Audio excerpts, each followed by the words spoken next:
Google Drive is trash. Mm-hmm. These are all great, but the absolute best resource that you have is each other. And Absolutely. that's sort of why we started this podcast, because the Yeah. two of us just talk about this shit all the time.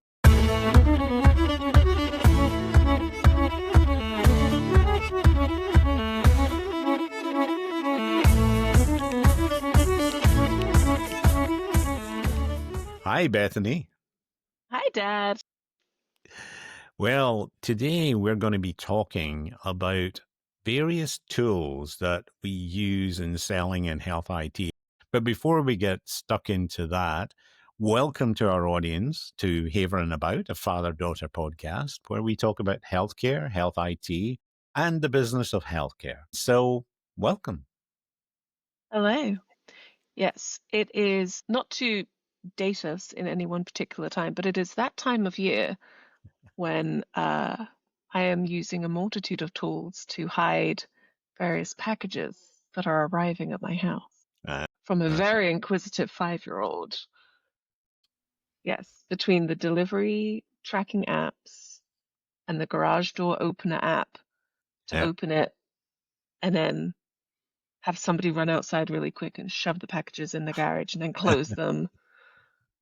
And then using our little elf that is here Yeah. to make sure that people go Stay to bed away. on time. Yes, your And behavioral modification elf.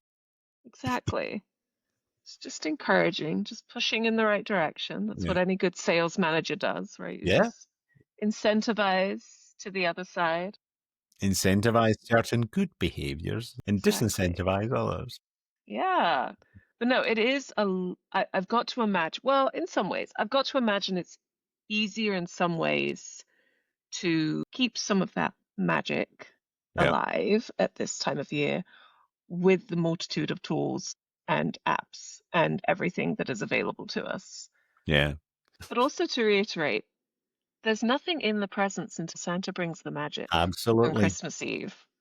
So even if you were to find a package of something or a box of something, Yep. there's nothing inside. No. Santa has to bring the magic. Yeah. Every time. Anywho, let's talk today about some of the tools and the resources we use, not to pretend to be elves and to hide magic, but to bring magic to our clients. Yeah. Yeah. And discover the magic and mystery of health information, news, and information. I think that's the first topic we're going to talk about is, Yeah. where do you find out what is going on, not only with your clients, but your competitors Mm-hmm. and government and industry news that might be relevant to you. Because I think that was one of the first things that I was at a disadvantage when I first moved here to the States, because I didn't know any of the resources. So I had to rely on my colleagues a lot. And it was 2002. So yeah, sure, there was the internet, but it was still relatively thin in terms of what you could find there. And there were still physical books. I remember, like, there were directories, hospital directories that were still a physical book. And that certainly was true in the UK when I left. So those were there. But now there is, in many ways, an overabundance of resources. So, I know you've been doing a lot of work recently across a number of market sectors within the healthcare industry. What are the resources that you've leaned in on or used either when you were early in your career, like 5-10 years ago, or that you are using now to try and fulfill things? Absolutely. I think the gold standard, if you're in healthcare technology, it's his talk. It has to be. They are so good, so just focused on what they do. They don't try to do a million different things. They don't try and have podcasts. No offense to our podcast.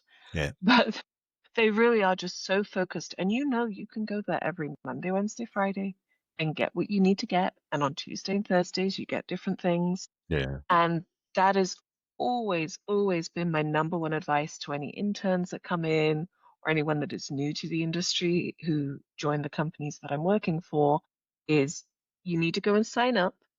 And if you need to research something about a company, go there put their name into the search and look up all the articles that are about. It's nice because, with the exception of a few little side comments, or if you go in and read the comments that people leave, people definitely leave very impassioned comments on Yeah. certain articles. It's fact. This is the news that is happening in Yep. the industry, and you need to be aware. You need to be aware of some of the M&A that's happening, some of the big sales that are happening. So his talk is the gold standard. There's nothing better than it. Well, and the fascinating thing is, his talk was one of the first things I found in the early 2000s when I was here. And at that point, it was a email newsletter that we got. It hadn't migrated to an online presence. And the person who created that and is still the principal writer editor of it started it as a passion project just because he kept collecting pieces of gossip or doing bits of analysis and thought, I'm pretty sure other people would be interested in this. And so he started a newsletter. And so I've been a subscriber technically of that for 20 years, something like that. And I know that Mr. His Talk, which is his code name, is still very active, and he's gone through a variety of iterations of writing and producing different things. But the format is very much, as you say, the same. He's subsequently gathered some collaborators that work with him and become a little bit more professional, but it's still a very, very small editorial production team who actually work on producing that. And the thing that is great about it is he picks up lots of gossip just because he's been around 20 years and it's a kind of like no BS type of vehicle for passing on information, and it's current. So I think that's great. And he is not at all afraid about people posting either in their own name or anonymously. He's done interviews with company CEOs. So you get quite a lot of variety in terms of what his talk produces. It's like an anti-pay to play as well, as Oh far as yeah. I'm Well, aware. It's I very mean, much you can put an ad on there, right? Like you can pay for that. he allows some corporate sponsorship, but it is purely on the basis of, hey, yeah, you can support me, but it's not going to change what I'm going to say about your company. Yeah. And there's no kind of, serious advertising. It's just literally, these are my sponsors. So Yeah. yes, I've received money from them, but I swear to you, it's not making any difference to how I treat or comment on, whatever it is that they're up to. And I think that that's important. They also have in the past, have had a presence at HIMSS, the big annual His conference. And Talkapalooza. His Talkapalooza used to be the The party, ticket. unofficial party that people wanted to get a ticket for. And that usually was sponsored by, a vendor sponsor or a consultancy sponsor, somebody that ponied up the money to be associated with it because it became so popular. And he awarded prizes each year for various categories, which were It was usually so quite funny. funny, some of them, and some of them were, a little more serious. And he used to award the Mr. His Talk and then a Miss His Talk. I am the reigning His Talk queen because after the year that I won, there were no more His Talkapaloozas. So technically, You I are, have held the title for a long time. And it's only because I have really fabulous shoes. A very yes, sparkly gold Converse. he and his colleagues had a thing about shoes that whenever they were going around in terms of looking for fabulous shoes that were like, man, those are really, awesome, beautiful, whatever it might be. And also comfortable shoes, because when you're at one of these big exhibition conferences, being comfortable on your feet is hard sometimes, particularly for Yeah. ladies if they want to be stylish. I've seen many people crippled at the end of the day by wearing 4 and 6 inch heels. I'm sure we'll do a conferences episode Yes. in the coming months as conference Yep. season is upon us. But thank God that we don't have to wear heels to conferences Mm. anymore. People can Mm. just wear cute sneakers. It's Yeah. amazing. But I still have my His Talk Queen sash. Pride of place in my office. We'll get that out for the conferences special. You can One of wear them, it yeah. for the whole episode. If we ever become big enough, it's going to be Haverin About presents His Talkapalooza, and we will be the That sponsors would be to awesome. Yeah, that would be Frankenstein it awesome. back to We life. need a few more subscribers and sponsors before we get to Yeah. that point. Yeah. Well, okay, let's get back to the industry sources. So, where else do you typically go for your news when you're searching? I think Becca's is fabulous. Again, it's a lot more, you know, press release, Yeah, that's a bit more news, corporate-y. more corporate. But what's nice is that they do have different kind of subsections. So the Becca's ASC site and conference and Yep. newsletter and all the stuff that they have, that's fabulous if you're selling into ASCs, and they've got Mm. a variety of other ones. So big fan of Becca's. Healthcare IT Today is pretty good. Oh no, what are the other kind of newsy sites that you go to? Fierce healthcare, and then Yeah. there's a number of the kind of what I call politics policy aspects. So, like Axios, for example, has a section Mm, called Vitals, which is all about healthcare and the business of healthcare. That can sometimes throw out some really interesting things because they sometimes will do quite investigative reports on certain topics. So if there's been a scandal of some kind or another, then I've found that Axios will sometimes be bold and actually do some proper investigative journalism. Now, sometimes it's a swing and a miss, and it's like, yeah, that looks like it's coming from a biased perspective. But you have to take everything that's out there and at face value these days and assess it your own way. But I think that there's those kind of resources there.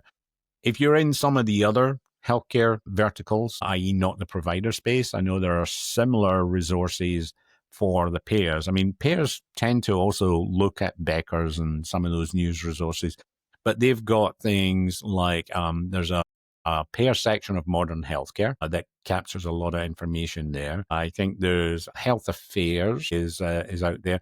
So there's a variety of resources there that allow you to go there. And the same is true of pharma and the medical devices industries. They each have their news outlets, and I'll put a list in the description of some of the ones that I'm aware of and familiar with. So I think they're sort of plenty of resources out there. The big challenge these days is increasingly a lot of them are moving to what I call AI production. And so mm-hmm. therefore you do have to parse through and work out. It's like when you see almost identical copy coming from 3 or 4 of them, it's either been a news release that's been regurgitated from, a vendor or an organization of one kind or another, or they are kind of like feeding off each other. And Yeah. that's another downside of what you need to try and sort of work out and parse through is just because you see the same story reported with the same facts doesn't necessarily mean that's confirmation.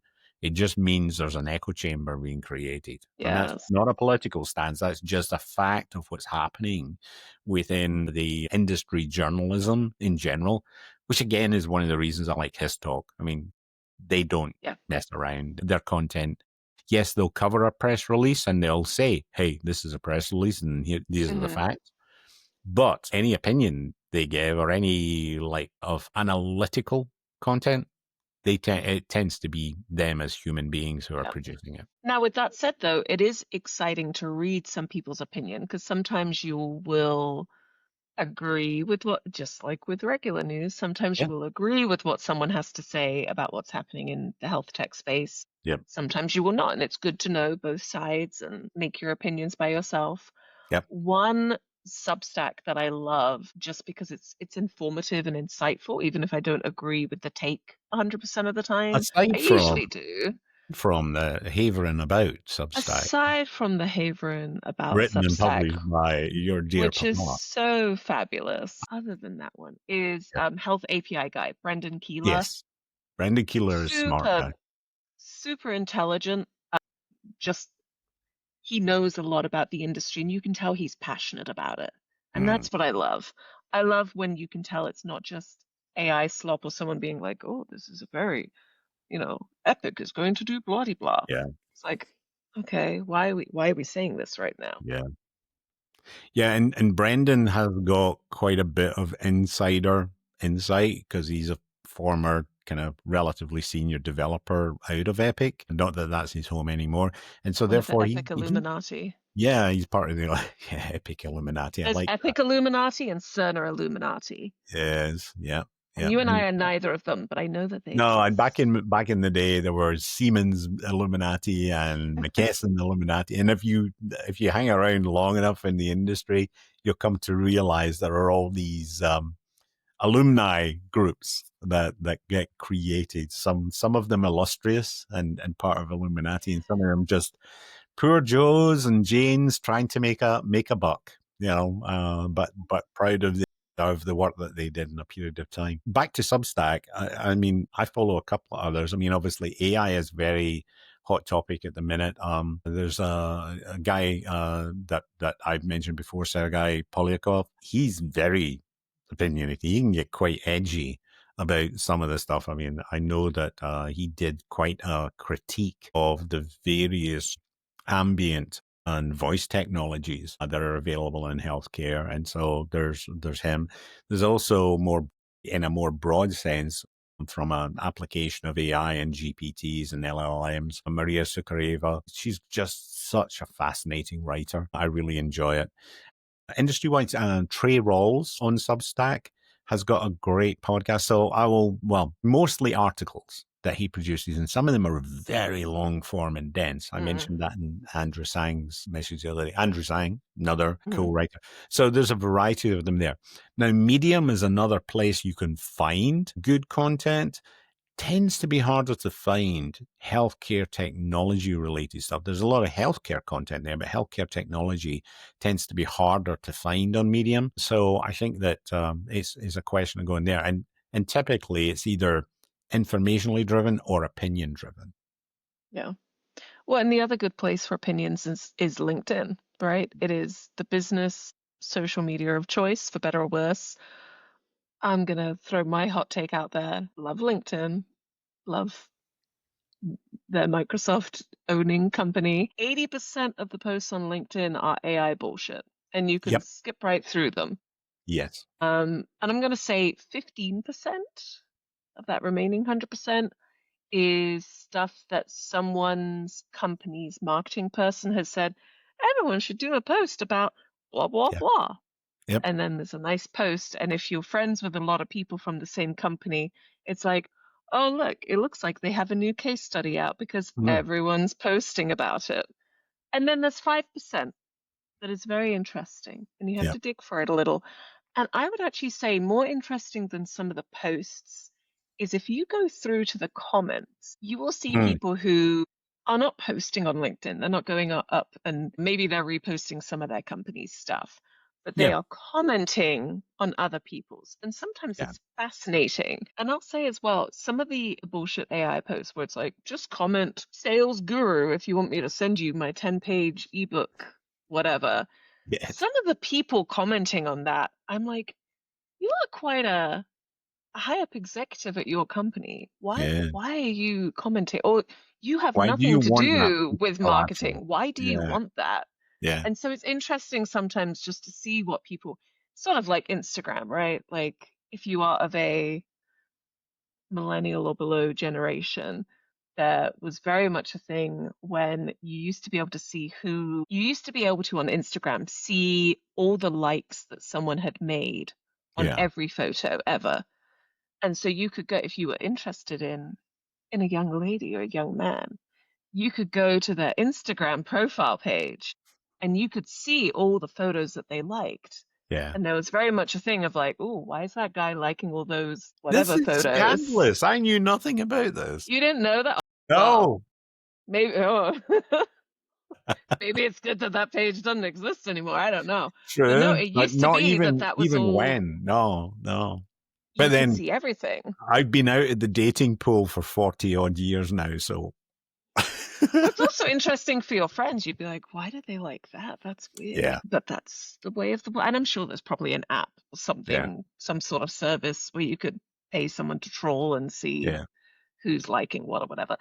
But on LinkedIn, you can see all that. You can't go to someone's page and be like, show me Yeah. everything they've liked, but you can see all their comments Well, if I you do, click and around. I do agree with you that the comments are very enlightening. Unfortunately, you have to wade through all of the, because since LinkedIn introduced the auto response, and I try Mm. to never ever use the auto response in any of my things, like the congratulations on your new job.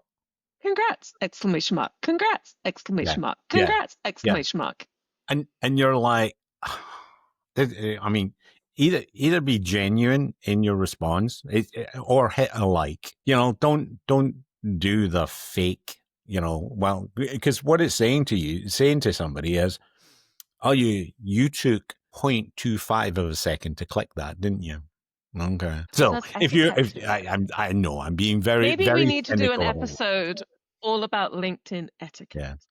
Well, I'll tell you the other thing, because I've tried to research, because I tend to write mostly, I don't know, 75% of what I put into LinkedIn, unless it's for this channel whereby I've got a lot of stuff I need to recycle across different platforms. 75% of what I write.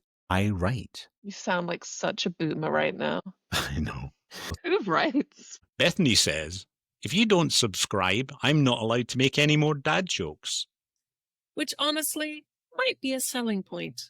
But still, subscribe anyway, please. Like I like grammar, I like syntax, etc. Occasionally, I get lazy and fast, and bad things slip through, but as in like bad grammar. But on the whole, I tend to write in paragraphs and sentences that span more than 6 words and things like that. I mean, horrible things from the current writing standards that the algorithm so loves. And now I've noticed that the LinkedIn algorithm has become really weird, because now to actually get exposure on LinkedIn, because it's sitting there and it's judging what you're writing and deciding whether it wants to show it to people, even all of your followers. It's like I've got, sort of like almost 3,000 connections and over 3,500 followers because I've been on LinkedIn for so long. The algorithm, I'll put out a post that I think is pretty meaningful and insightful and so on and so forth. I'll get like 6 responses, 300 impressions over like a couple of weeks. And you'll go, but I'm connected to 3,000 people. What's going on? Well, what's going on is Microsoft are getting in the way. Their algorithm is judging your content and saying, ooh, is it worthy?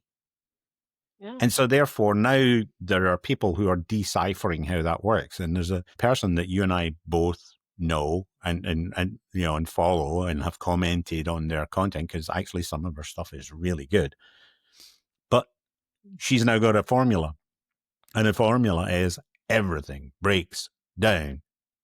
Sentence, space, sentence, space, sentence, space. But you're And the seeing her sentences stuff. never, ever wrap over 2 lines. Never, ever. And because that's what the algorithm likes to see now. The algorithm doesn't like if you put a link in your post. So now there's a dirty little secret whereby if you want somebody to have a link, you have to bury it in the first comment, because then the algorithm doesn't see it as part of your post. But it's bizarre that rather than just, hey, I got something to say, here it is, we have to try and go, okay, how do I package this to make it appealing to the algorithm? So the algorithm will actually present it to the people that I'm connected to, that I reached. I mean, I've got 17 years on LinkedIn, 17 years since I joined LinkedIn. And I've built up all of those connections. I've built up that reputation inside LinkedIn. And yet Microsoft, I'm sorry, this has become a LinkedIn rant, and I'll stop right now. That's okay. So outside of news and opinion, I think another good kind of tool set is resource information. I think Yes. this kind of in 2 separate buckets. One is contacts, which is so important if you're new business, right? How are you making sure that you're getting the right emails, phone numbers, whatever, people, and then also kind of that more content around software and companies. Yep. So I think on the contact side, in health tech, Definitive, old school, RIP, HIMSS Analytics. The artist formerly known as HIMSS Analytics, yes. Definitive Healthcare, they're the gold standard. But to be fair, there's a little bit of a cost that comes with them. So if you're at a bigger company, No. Not a little bit of a cost. A very substantial cost. Their subscription formula is hefty. Yeah. And okay, everything has value. It's back to, you only pay for what you get value from. But for anybody small starting, like I've inquired about getting an individual subscription, and it's several $1,000s a year for one seat. Yeah. It may be more than that now. And it's good value. And if you are not a good company, a big company that's investing in it, great resource. And what's nice about it is it gives you that information about the organization, the hospital, the whatever itself, but also some of that technology info. Yes. Not always 100% accurate. Sometimes a little outdated, sometimes a little quirky. But if you've never gotten to use Definitive Healthcare, find a buddy of yours who works at one of the big ones and has a subscription and just ask to take a poke around, because it's fascinating, all the information that they have when you really dig into it. Yeah. And it's very rich now. I think back in the day when it was HIMSS Analytics and I was how many bets? Yeah, but the main reason people bought into it initially was they were kind of the first people who actually went and surveyed, i.e. called up the hospitals and said, okay, so which revenue cycle systems are you using? Which order entry system are you using? And so on and so forth. So they built up the database that way. Now, it is extensively richer in data now and covers a lot of different technologies, not just the major systems, and also incorporates a lot of the publicly available operating data about hospitals. So instead of asking the hospital how many beds have you got, which the IT department typically does not know the answer to that. And so asking the IT department, that question is fraught with danger. So therefore, they now have got that information coming from other sources and they're consolidating that, and they have CMS data about profitability and operating expenses and so on and so forth. So if you're truly in the high volume transaction business in healthcare, it still is an incredibly rich one-stop shop for all of that data.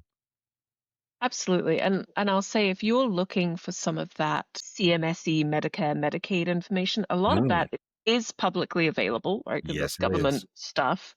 It's a heck of a thing to troll through if you are just downloading those giant Excel and Access files. But it's there. And honestly, with all the GPTE tools nowadays, it's not that difficult to troll through and get what you need to get. I did it for ASCs like 2-3 months ago. I was like, give me all of this. And it but I got what I needed. If you're just looking for contact information, you know your hospitals, you know where you need to go, RocketReach is great. I've had great success with RocketReach. It is a little, I don't know the right word to use, because I don't want to say Big Brother. Yeah. It is a little Big Brother because it will tell you their work emails, which, there's normally a formula. It's first dot last at whatever, or it's first initial last name, whatever. There's normally a formula and you can generally figure that out. But it will also tell you their personal email, which is fine. But if you are in a work context, do not go emailing any of your prospects or because I have had so many like sales tool BDR things email my personal email, and I'm like, go away. I don't want you here. I'm not going to respond to you. Yeah, it's an instant ban on my part. Whereby it's like, you get junked. Go away. It's a certain professional etiquette. So maybe that's a kind of lesson. And I don't think we're just being old fashioned. I think that it is a professional courtesy to that not try and use an individual's personal email in a work context unless they have explicitly said to you, hey, I'd love to stay in touch, or what, then sure. But that shouldn't really be part of your Salesforce CRM data anyway.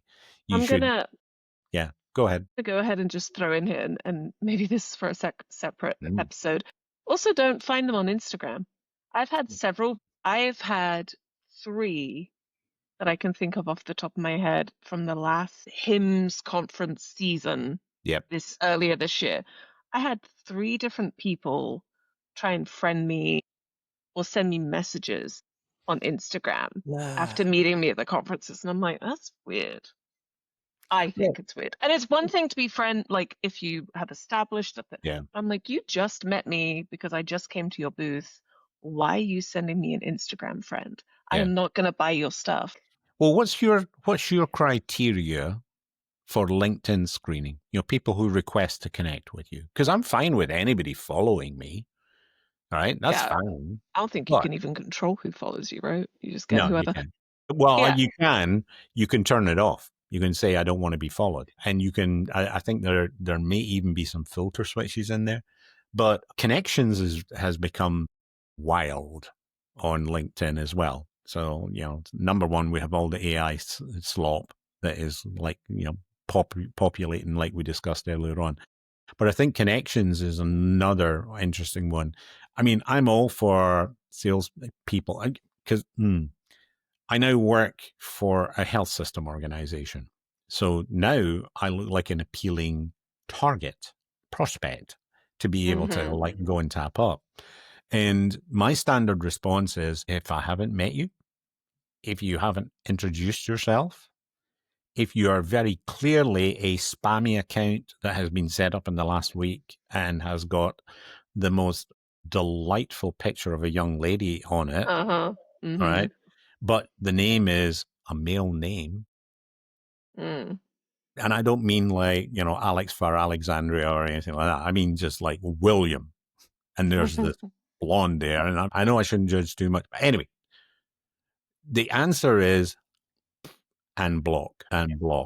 Because I either need to have some professional connection with you. We either have to have worked somewhere before, we have to work somewhere now, or we have to have a professional connection in common, and you are introducing yourself to me and what your purpose is.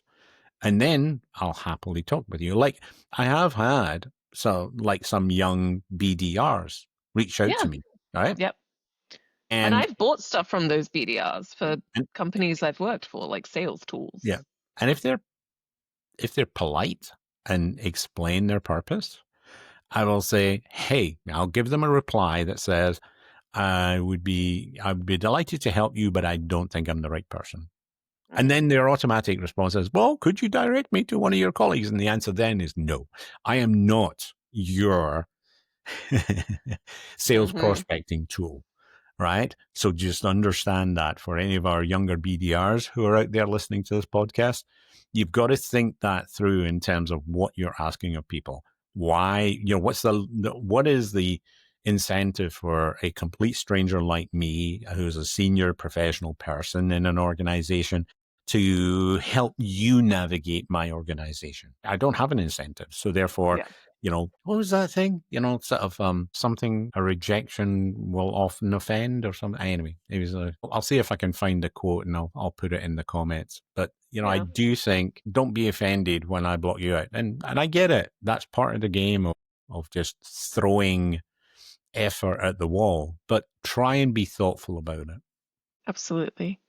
And I think one of the ways you can be thoughtful about things is by doing the due diligence and research. And I think that's where research companies like KLAS and Black Book are huge resources.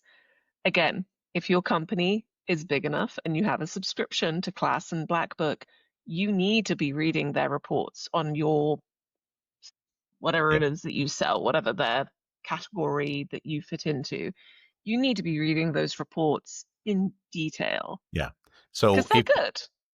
If you are confused at all about what KLAS means, it's KLAS, and they are the premier research organization into what technologies health systems are using and which ones they like and why.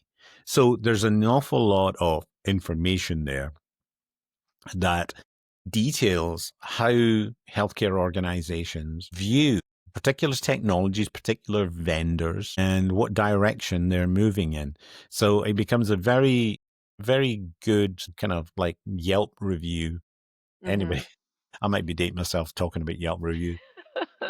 But it helps you understand a lot more about your industry. And there's a whole episode we should do on just that, because I have some interesting war stories of having worked for companies and being an executive in companies that weren't well placed in the KLAS surveys and how we try to turn that around. It's very interesting. Some of those companies, the executive leadership just turned around and went, well, KLAS are wrong and they're biased and they're being paid such and such a company and da, da, da, da, da. And I don't believe they are. I believe they truly are trying to reflect the voice of the customer or out there in the industry. And there are lessons to be learned there. And once you come to peace with that, then you can actually develop a really good relationship with KLAS and sort of point out to them flaws in their methodology. Anyway, topic for another episode. Unless you work for a company in the category of choice, you are number 1 and number 2 in KLAS for like 15 years straight. Then KLAS is great. Their KLAS Awards dinner show thing at HIMSS is wonderful. Job. It's a great time.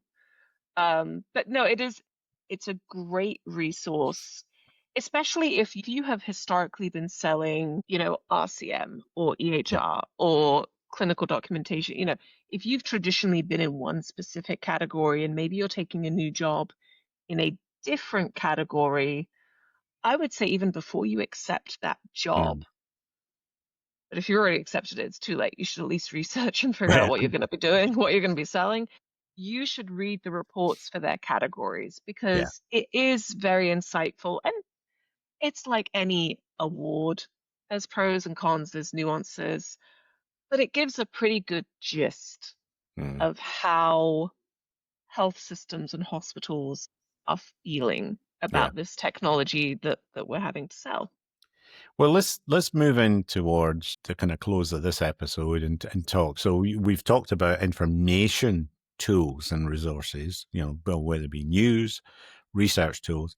Let's talk about practical tools, because I think that it's interesting as I go back and I think about literally the briefcase I used to take out with me on the road.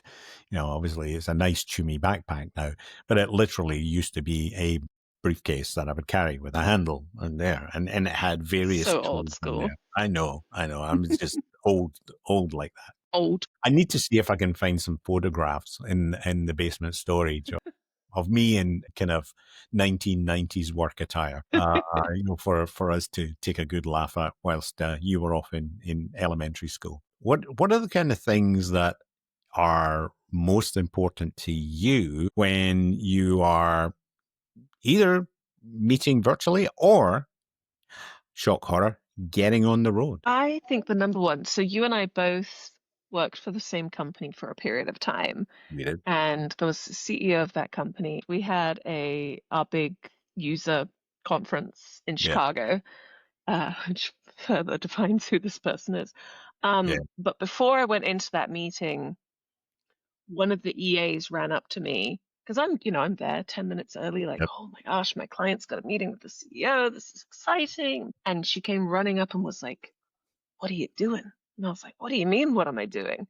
I'm here 10 minutes early. My client is here. They're having water. They're sitting down and resting. She's like, where's your notebook? And I was like, it's in my bag. And she grabs a notebook and a pen and shoves it in my hand and says, you will not go in that meeting without a notebook. And this was just like a meet and greet. It was 10 minutes. It was literally for like the CMIO to meet the CEO, to have a little, oh, you're from blah, blah, blah. That's so lovely. I was like, I don't need to take notes. Like, please. She's like, you will take notes. It's like, okay. And so I go in there and I kind of sit and I open the notebook and I like write down their names. Yeah. And I just like wrote down a few random things because they were just talking about like sports or something. Like there was nothing of importance to write down, but I wrote stuff down. And then the meeting ended and I got up from like my corner and he like slapped me on the back and said, "I love to see you take notes in that meeting." And like walked out and I was like, okay.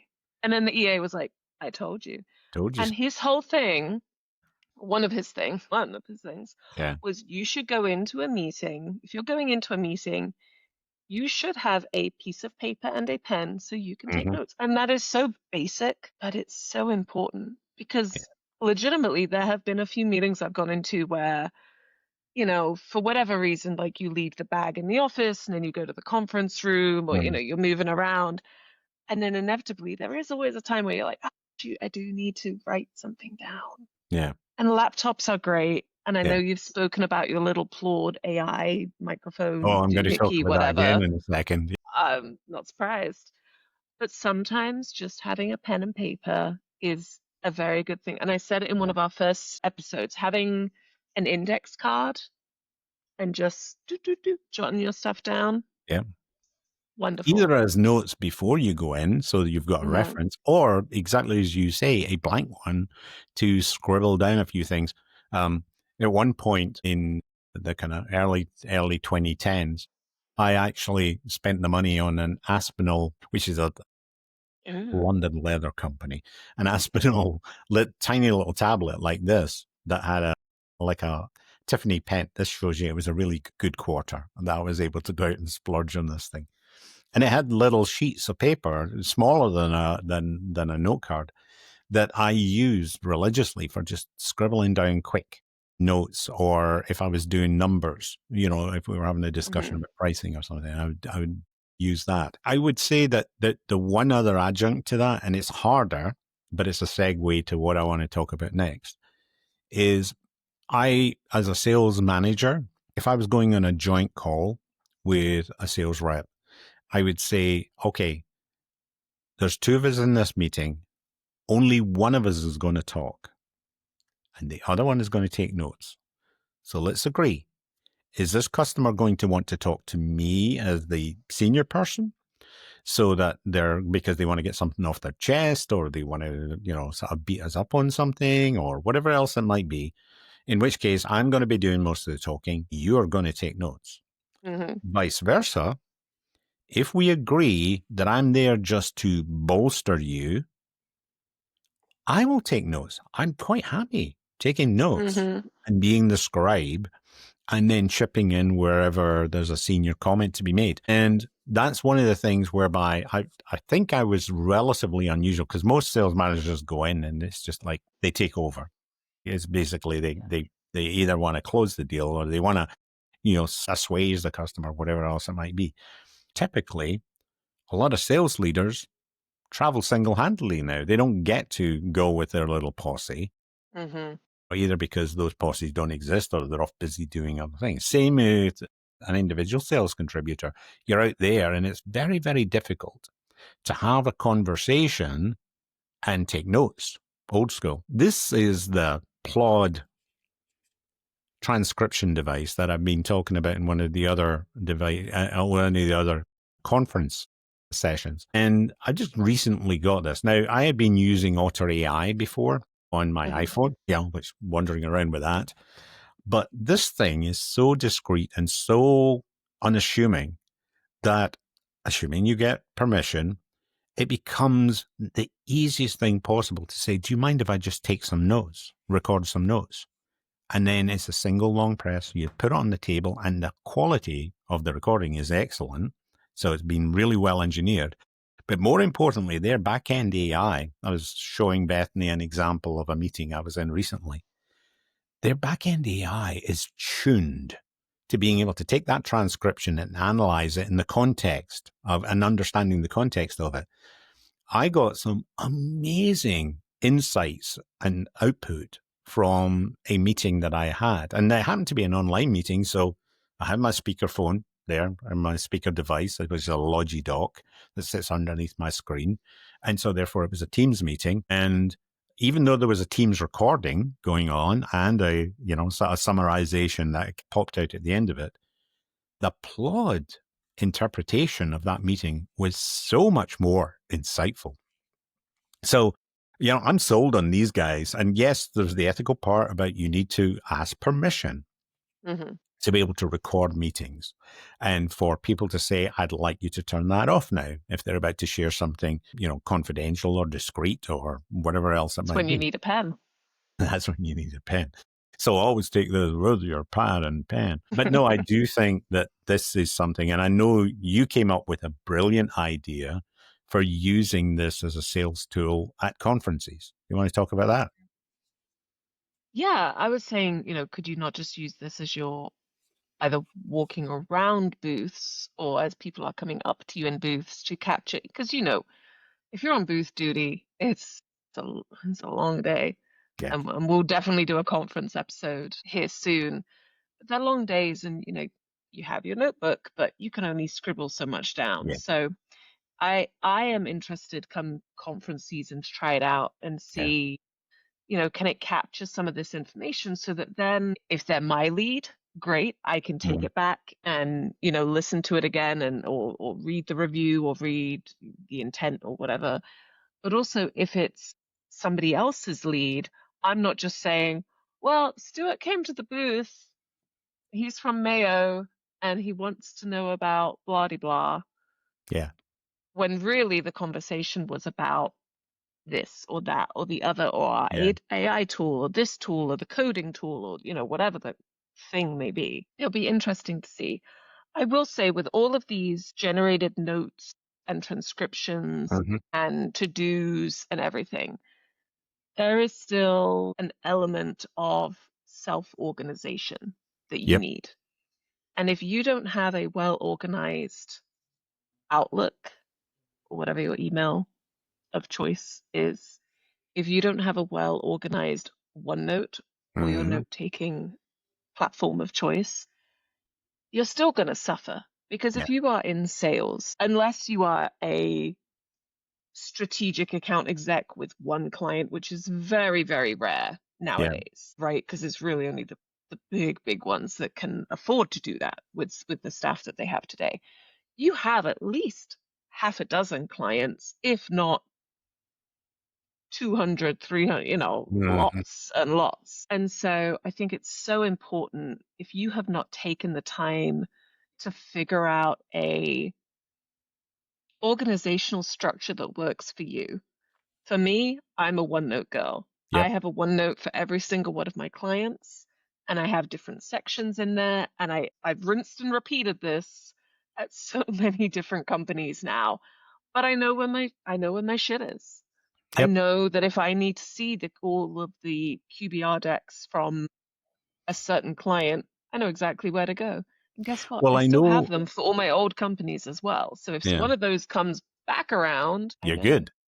I know. Well, one of the things I've noticed is absolutely I think you and I have both spent a lot of time in corporate entities in the US where Microsoft Office is king. That's the system of record and production for any of those kind of administrative activities. And that's obviously grown and grown and grown as Microsoft have bolted more stuff into that ecosystem, whether it be SharePoint. You want a Copilot in your Excel?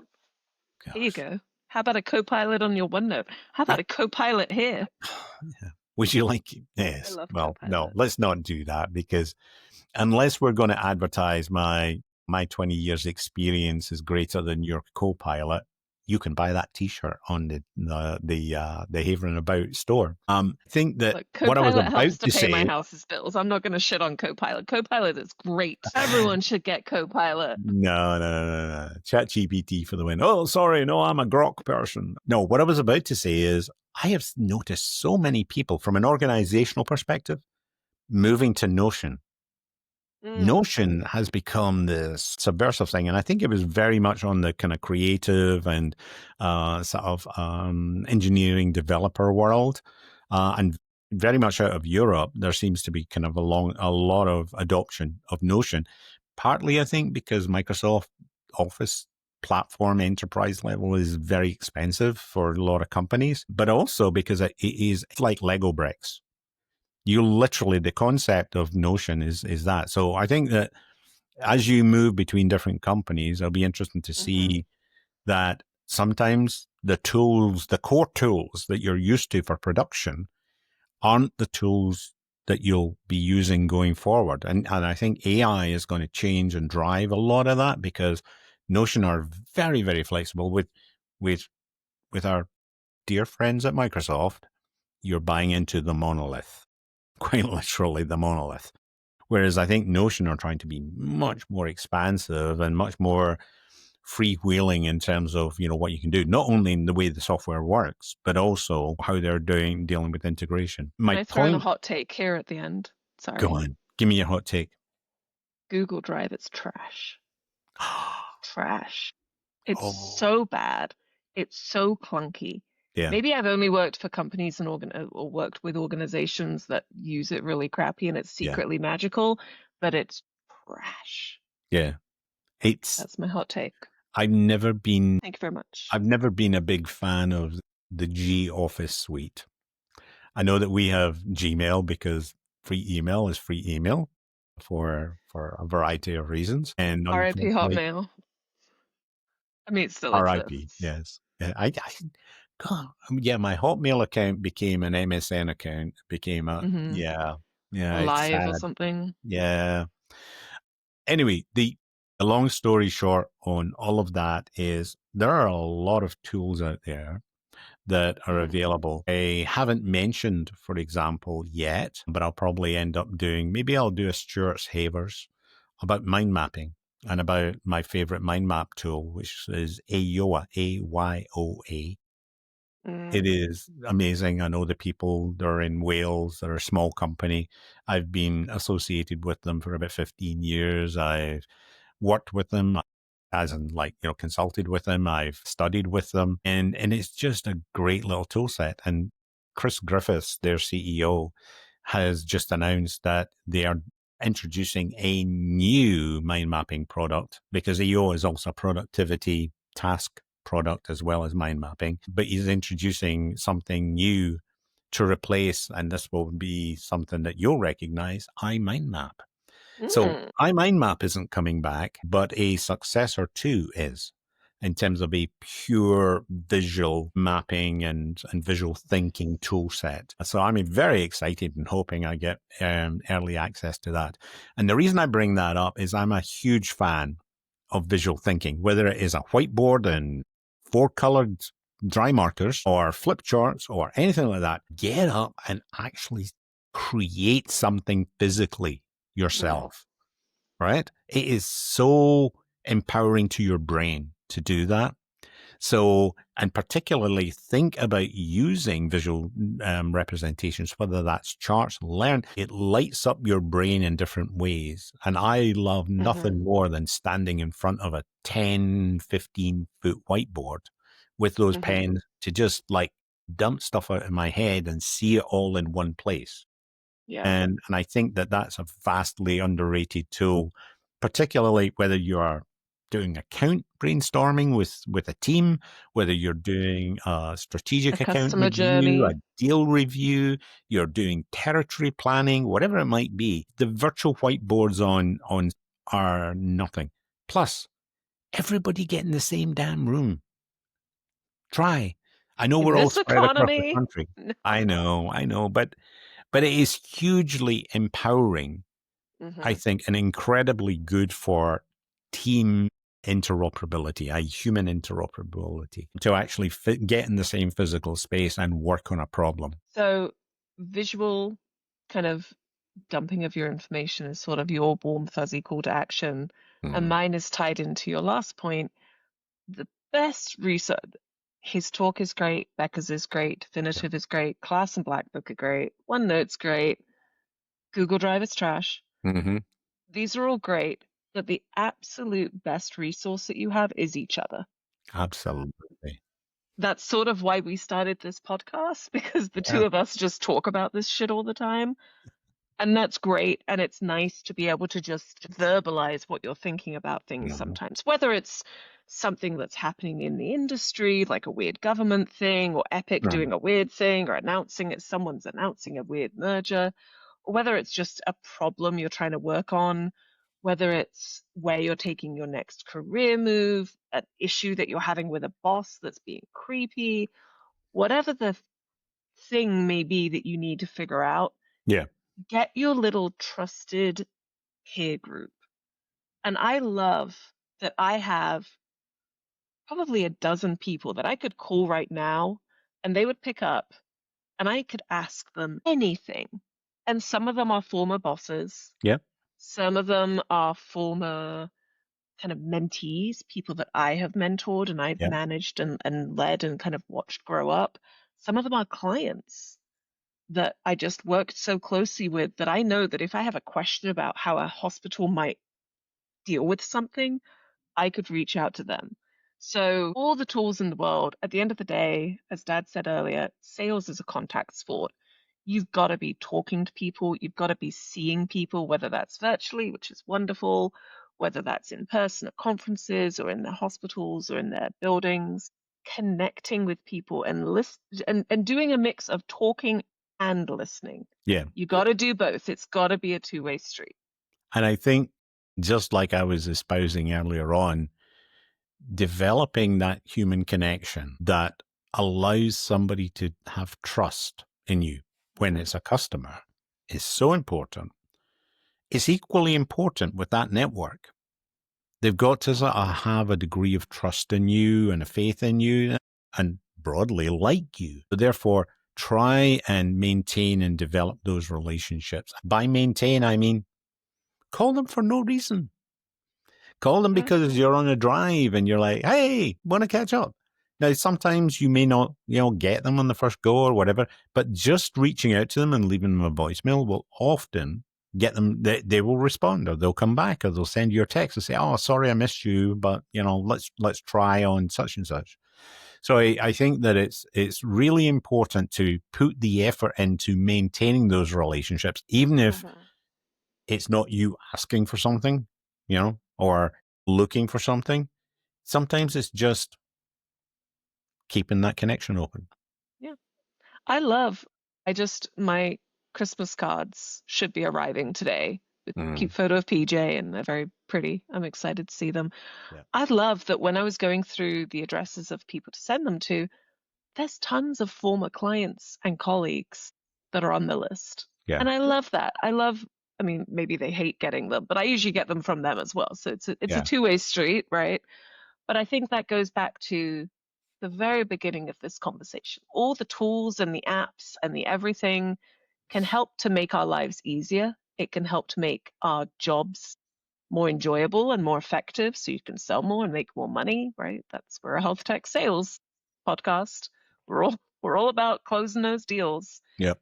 All of these tools are wonderful, but at the end of the day, it's the people, it's the human connection, and making sure whether that is making the little magical memory on Christmas morning for your 5-year-old, where she's going to go, oh, I told Tinsel the elf that I wanted this, and this turned out. How magical. Yeah. Never mind that it was the Nordstrom app and the UPS app and the garage door opener app, and the text to the kid, to the stepkid, to say, quick, go get that package and bring it in without her seeing. It's that human magic, right? Yeah. And so what a wonderful world that we live in, that we have all of this technology at our disposal. What a wonderful world. It's a wonderful life. It's a wonderful life, I think. Yeah. And on that happy note, I wish all of our listeners, if you're listening before Christmas, then we wish you all of the season's best and a Merry Christmas and a Happy New Year. A happy Hogmanay for anybody that's listening in Scotland or that cares about my Scottish culture. Happy Hanukkah. Happy Hanukkah. Kwanzaa. Happy to anybody who is enjoying the season, the winter season. Happy snow. Happy snow. And so until the next episode, keep havering.